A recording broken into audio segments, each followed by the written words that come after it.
Everybody. Happy first 100 days. Before we begin, I want to acknowledge that the bipartisan Take It Down Act passed the House last night. This important legislation was championed and guided through Congress by our wonderful First Lady, Melania Trump, including through her direct advocacy on behalf of survivors during her passage efforts. The Take It Down Act criminalizes the publication of non-consensual intimate imagery and requires social media and similar websites to remove such content within 48 hours of notice from a victim. The First Lady thanks all those who voted in favor of this important legislation, and the President looks forward to signing it when it arrives on his desk. Today officially marks 100 days of promises made and promises kept by President Trump. This has truly been the most historic start to a presidency in American history. After building the greatest economy in the world in his first term as president, President Trump is in the process of doing that all over again. The American people trust in President Trump. Since his first day in office, President Trump has focused on defeating the Biden inflation crisis, bringing down the cost of living, and making the United States the best place in the world to do business, invest, create jobs, and innovate. And President Trump's efforts are working. 345,000 jobs have already been added since the start of President Trump's term. Last month's jobs report saw nearly 100,000 more jobs than economists predicted, and it was the fourth highest month for private payroll growth in the past 2 years. 9,000 manufacturing jobs have been added to the economy already. This is a sharp contrast to the 6,000 manufacturing jobs that were lost each month in the final 2 years of the Biden administration. The U.S. employment rate remains at historic lows. And thanks to President Trump, Americans are seeing price relief for the first time in years. The last inflation report showed the first consumer price decline since the COVID pandemic, a decrease in energy prices, and real average hourly wage growth. President Trump is delivering on his promises to lower costs for American families and businesses. Prices across the board for everyday goods have seen declines since this president was inaugurated. From airfare to used motor vehicles to prescription drugs, prices are dropping. In fact, last month's drop in the price of prescription drugs was the largest ever recorded. And after Joe Biden botched the response to the bird flu, President Trump and Secretary Rawlings' aggressive plan have brought down wholesale egg prices more than 50% from Inauguration Day. President Trump ended Joe Biden's reckless war on American energy and fossil fuels and has restored American energy dominance. And Secretary Wright, Secretary Doug Burgum are working hard on that effort every single day. Oil and gas prices are now way down because of this bold approach. Gasoline prices down 7%. Energy prices are also down as well. The Department of Interior just announced a new offshore drilling policy that will boost oil production in the Gulf of America by 100,000 barrels per day. On the deregulation front, President Trump is committed to cutting senseless red tape, especially for America's small business owners who are the backbone of our economy. We know cutting regulation leads to lower costs and higher growth. The mass deregulation effort by this administration will help usher in the golden age of America, which is underway. Immediately upon taking office, President Trump blocked all of the unfinalized Biden-era rules, saving Americans more than $100 billion, or $2,100 per family of four over the next decade. And the president also launched a bold multi-agency effort to roll back existing federal regulations that drive up the cost of living on hardworking families. This effort is projected to yield significant cost savings in the coming months, including the EPA's rollback of tailpipe emission rules for light-duty and medium-duty vehicles and the Department of Transportation's latest corporate average fuel economy standards. These two efforts alone yield $755 billion in total savings, or more than $8,800 per family of four over the next decade. In total, the combined savings from all of these actions equal just over $935 billion, or nearly $11,000 in real savings per family of four per the coming decade. The press is not talking nearly enough about the positive impact of President Trump's deregulation campaign. And investments from the biggest companies and countries in the world are pouring in under this president. So far, total investment commitments under the Trump administration have reached more than $5 trillion. including $500 billion from Apple in U.S.-based manufacturing and training, $500 billion from NVIDIA in AI infrastructure, $100 billion from TSMC and U.S.-based chips manufacturing, and the $500 billion private investment by OpenAI, Oracle, and SoftBank in AI infrastructure as well. All of these investment commitments are estimated to generate at least 451,000 new high-paying jobs for American workers and families. At this point, President Trump has secured more investments in the United States of America in 100 days than Joe Biden did in 4 years. President Trump is America's businessman in chief, and that's why these trillions of dollars in investments are flooding to our country. The business community is bullish on America because President Trump is back in charge. Tomorrow, the president will host CEOs and leaders from several companies that have made these investments to tout their historic commitments to our country and encourage others to follow suit. Under President Trump, there has never been a better time to invest in America. And the president finally said enough is enough and refused to allow America and our workers to be ripped off any longer on trade. President Trump implemented powerful tariffs to end the era of economic surrender and to rebalance America's trading agreements. More than 100 countries have already come to the table looking to offer more favorable terms for America and our people. There has never been a president who has created his own leverage like this president, and we are just getting started. Republicans in Congress are getting very close to passing President Trump's one big, beautiful bill, which will include the largest tax cuts in American history, strong border security measures, major military advancements, dramatic deregulation, and common sense spending reforms. As President Trump has said before, the best is yet to come. For more on President Trump's economic successes so far and the plans ahead, I want to pass it off to our incredible Treasury Secretary, Scott Bessent, who is here today, and we will open it up to questions. In our new media seat, we have Brendan Peterson, the financial services reporter for Punchbowl News. Punchbowl News covers power, people, and politics based in Washington, D.C., laser focused on Capitol Hill, the politics of legislating, founded in 2021, and it is the first newsletter that Capitol Hill and the White House reads every morning in the middle of the day and throughout the evening. Thanks for being here with us, and we'll start with you today. Thanks so much for being here. I have a question for Secretary Bessent. On tariffs, the president said over the weekend that we are hoping that maybe tariff revenues could replace income tax. But we also keep hearing about the deals that the administration is pursuing. So my question is, what is the White House's ultimate objective here? Do you want to have long-term tariff revenue or deals that might reduce those tariffs? I think it's a combination of both. So we're going to take in long-term tariff revenue. We put a process in place. We have 18 important trading relationships. We will be speaking to all of those partners, or at least 17 of them, over the next few weeks. Many of them have already come to Washington. What President Trump is referring to is the ability for tariff revenue to give income tax relief. And I think there's a very good chance that we will see this in the upcoming tax bill. The president campaigned on no tax on tips, no tax on Social Security, no tax on overtime, and the restoring interest deductibility for autos, for American-made autos. So tariff income could be used for tax relief on all those immediately.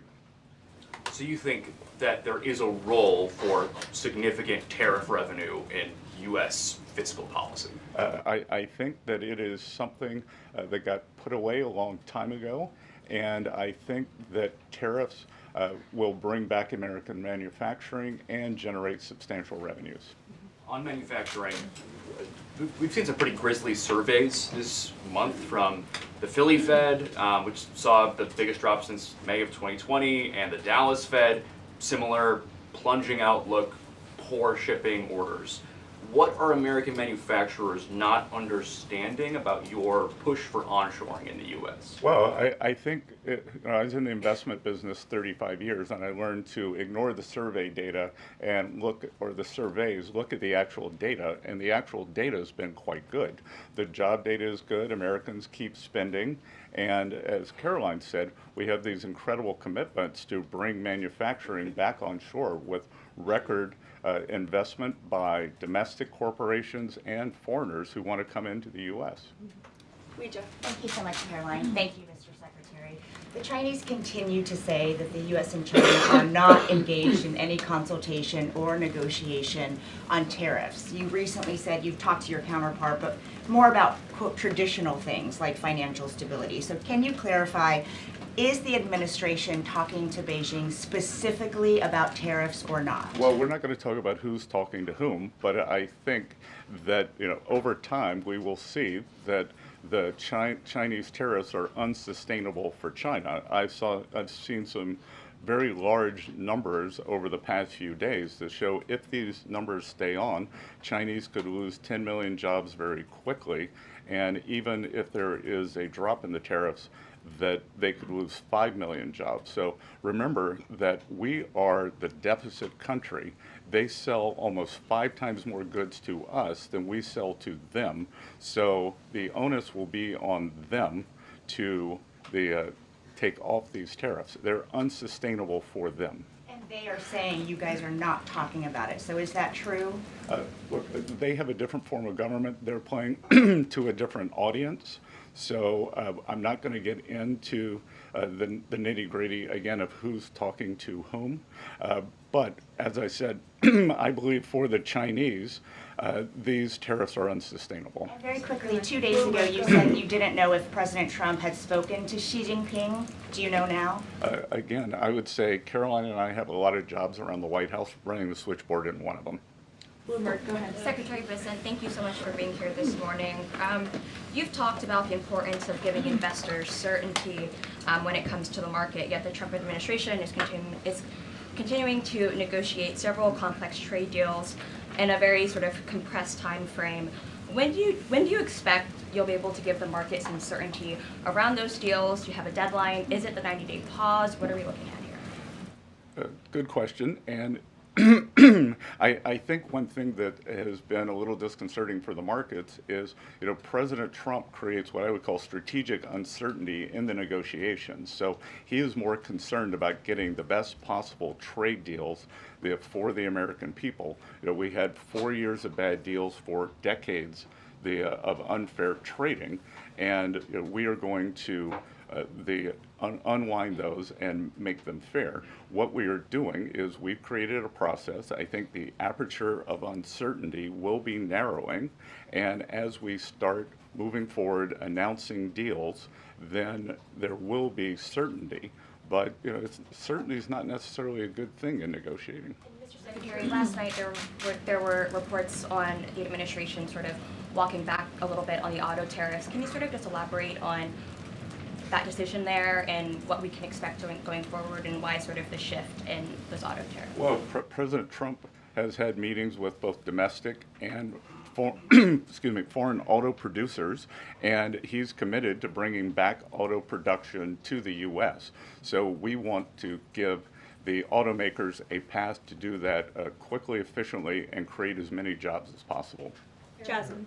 Thank you so much, Caroline. Thank you, Secretary. Back on China, does the administration anticipate supply chain shocks or supply shocks coming now that cargo shipments from China are significantly down? And if so, are there plans in the process of how to address that? I wouldn't think that we would have supply chain shocks, and I think retailers they have managed their inventory in front of this. I speak to dozens of companies, sometimes daily, but definitely weekly, and they know that President Trump is committed to fair trade and have planned accordingly. And then second question, can you outline the timeline for when you think some of these deals, particularly with your Asian countries like India, Japan, South Korea, you may have an announcement? I'm glad you brought up our Asian trading partners and allies. They have been the most forthcoming in terms of doing the deals.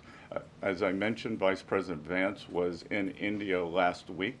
I think that he and Modi made some very good progress, so I could see some announcements on India. I could see the contours of a deal with the Republic of Korea coming together, and then we've had substantial talks with the Japanese. Andrea. Yeah, as Secretary Bessent, just continuing on the path of the sort of like progress.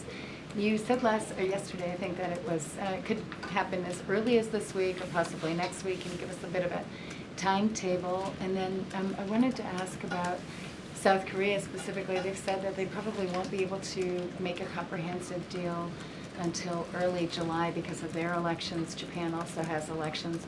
And to what extent are domestic factors complicating your efforts? Canada just had an election. You know, are you seeing that you might have to think about delaying the 90 days? Well, I would actually take the opposite tact, that I think from our talks that these governments actually want to have the framework of a trade deal done before they go into elections to show that they have successfully negotiated with the United States. So we are finding that they are actually much more keen to come to the table, get this done, and then go home and campaign on it. Sean? I'm sorry, did you have a comment on whether something could happen this week or next week? For a deal. So, you know, you said yesterday. Again, I think that we are very close on India. And in India, just a little inside baseball, India, in a funny way, is easier to negotiate with than many other countries because they have very high tariffs and lots of tariffs. So it's much easier to confront the direct tariffs when as we go through these unfair trade deals that have been put in over decades, that the non-tariff trade barriers can be much more insidious and also harder to detect.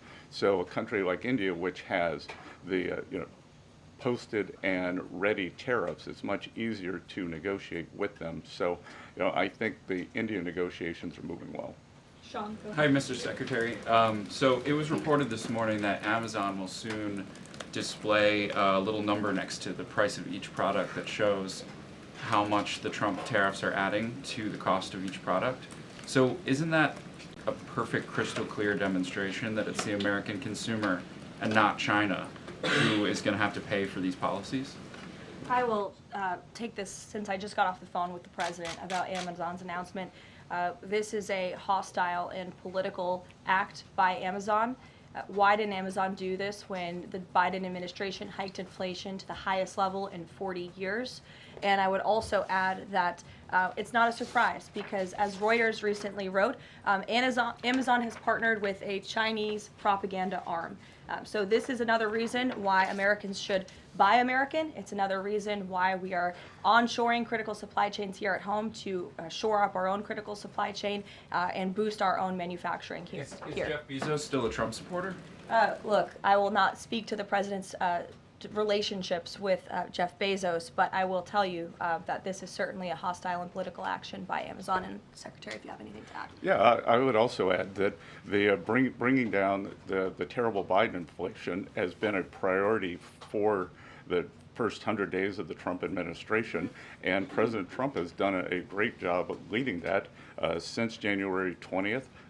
Interest rates, mortgage rates are down, gasoline and energy prices are down. We're expecting the further decreases. And as Karoline said, the big tax on consumers that goes unnoticed is deregulation or regulation, and we are deregulating and bringing that down. So, from a household income point of view, we would expect real purchasing increases.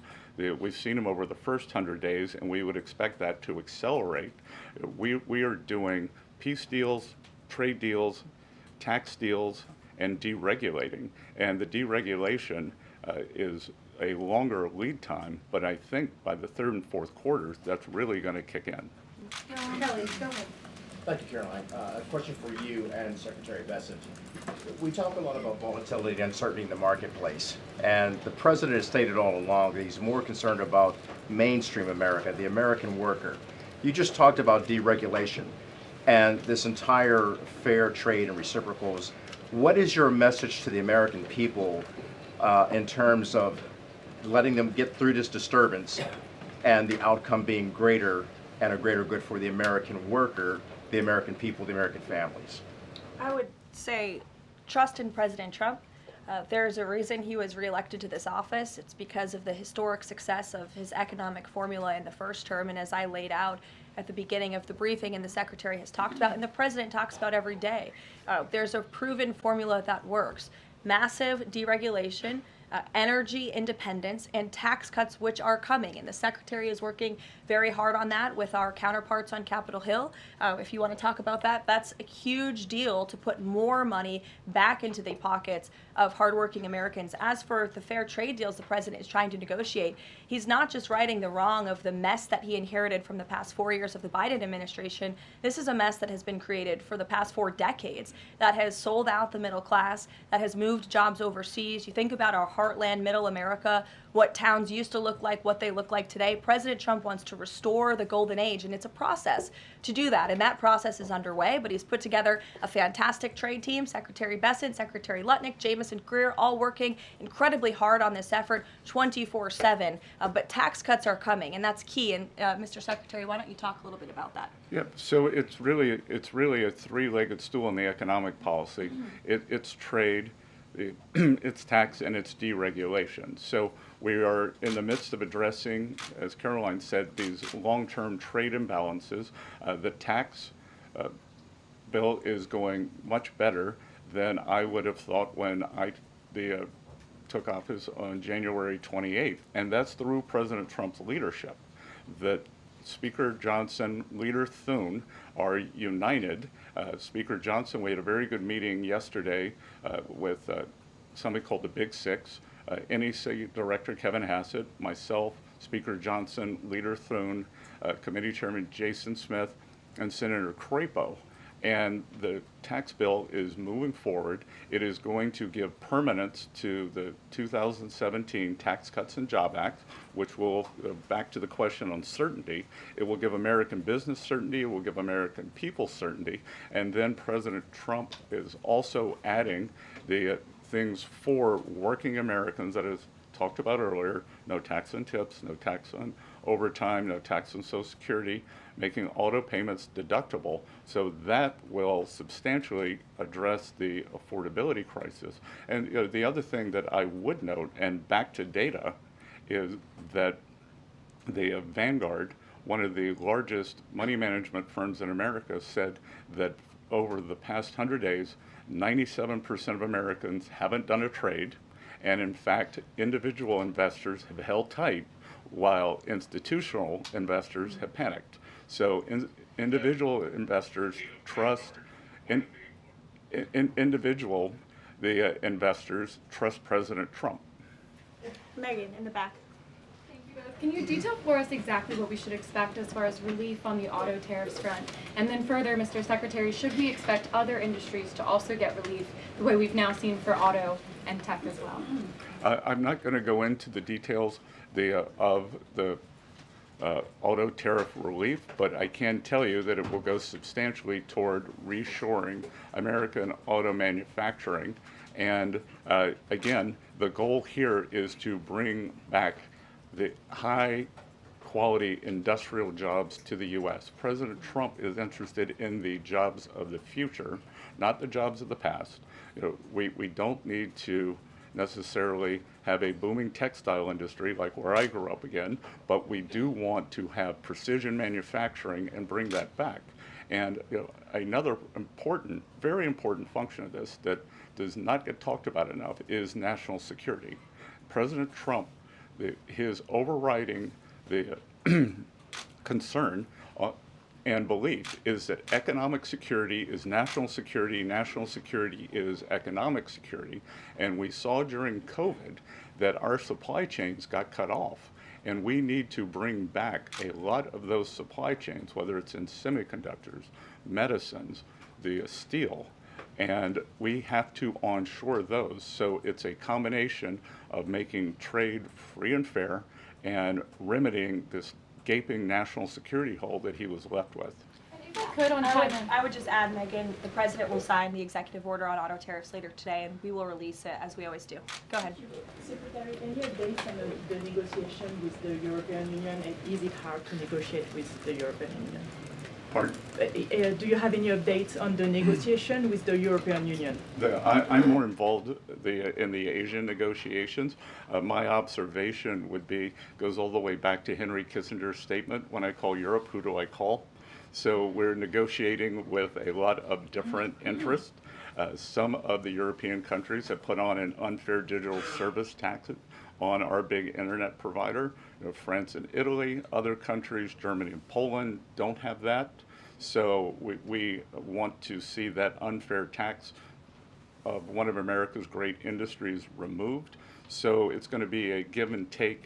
So they have some internal matters to decide before they can engage in an external negotiation. Edward. Thanks, Caroline. Mr. Secretary, so contacts I have in the business community say that they're basically frozen for long-term investment because of the uncertainty around tariffs. How long do you think President Trump has to make a deal before there's damage to the economy? Look, I think that what we're seeing is that business leaders, they've gone into a pause, and I think we're going to give them great certainty on this tax bill. And I think over the next couple of weeks, as I said, we have 18 important trading relationships. We'll put China to the side. 17 they are in motion. And then, as I said yesterday, I think there's a very good chance we're going to get this tax bill done. And the tax bill is going to be very powerful for domestic U.S. investment. So what we are going to do, one of the most powerful parts of President Trump's 2017 tax bill was full expensing of equipment.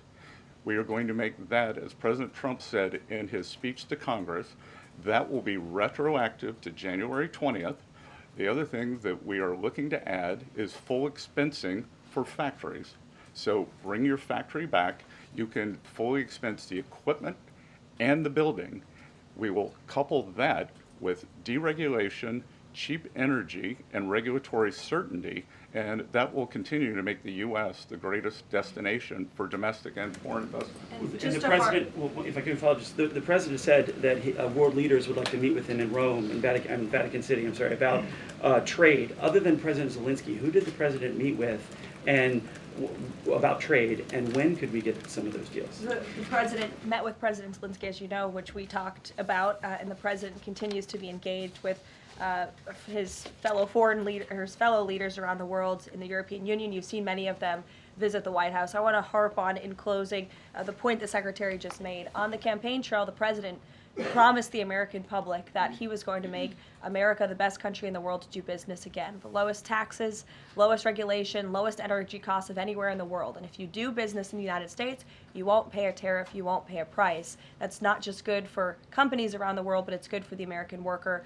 That's what this team is focused so hard on every day. We have work to do. The golden age of America is underway, but as I pointed out in the beginning, there's a lot of reason for the American consumer, the American CEO, the American small business owner to be confident and optimistic about this president and where we're headed. So you will hear more from the president himself later this evening. He is traveling to Michigan, as you all know. He'll make a stop at the Air Force Base with Governor Whitmer, and then we will head to a rally tonight where you'll hear more from him directly. So we'll see you in Michigan. Thank you, guys. Thank you, Caroline.